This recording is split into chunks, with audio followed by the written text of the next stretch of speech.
Okay, our second example today is this time looking at a triangle. We've got our vertices, but this time we're finding the altitude from one of them. So, like we did last time, first thing I'm going to do is quickly sketch this triangle.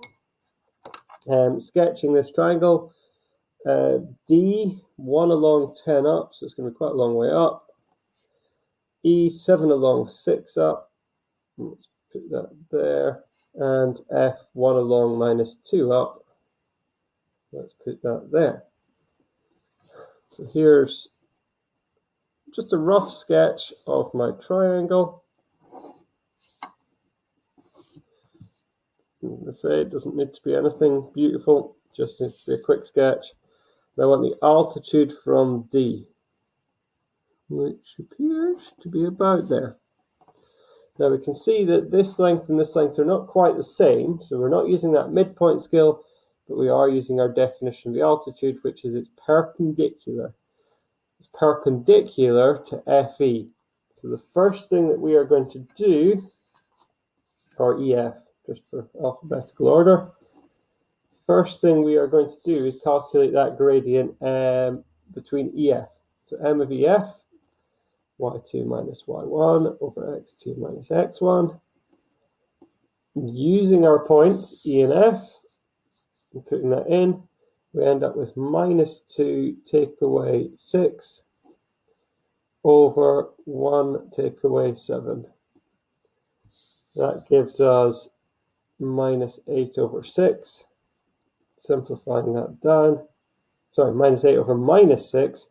Simplifying that down gives us 4 over 3. So that's our gradient of this line. The gradient of our perpendicular line is therefore, this is positive, so our perpendicular is negative. We do the reciprocal, just the same as flipping that fraction over, so we get 3 over 4. So our gradient of our altitude is going to be this. The other piece of information we know is that it passes through the point D. So we could change our question now to find the equation of the line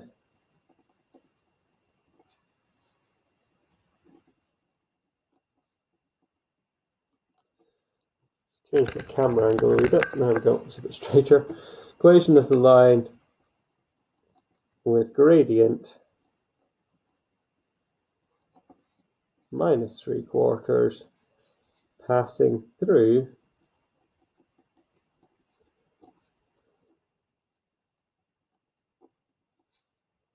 the point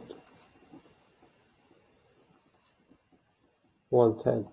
So you don't have to rewrite the question in the middle here, but I'm doing it to help you see what we're really doing, breaking the skills down.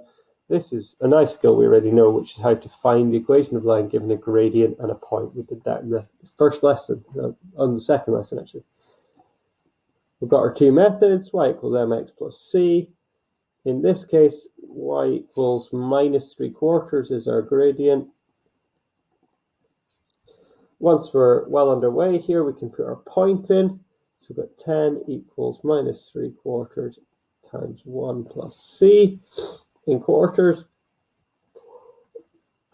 That's 40 over 4. We're adding 3 over 4, so we end up with 43 over 4 equals c. So our line equation is minus 3 over 4x plus 43 over 4.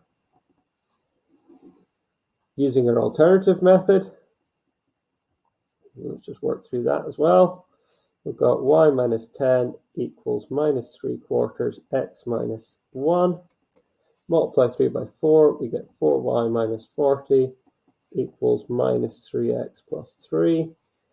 Adding 40 to both sides, we get 4y equals minus 3x plus 43. You can see these two are related. This one's just divided by 4 and this one isn't. So there's our altitude method. Quick little sketch. The sketch told us we needed to find the gradient between F and E, so we did that. The gradient of our altitude is perpendicular, so we found our perpendicular gradient. We then used that perpendicular gradient and the point that our altitude goes through to then work out a line equation for that altitude. Hopefully that gives you enough to get going on the questions. Any questions, please just feel free to email or post them in the Teams channel, and we will get back to you.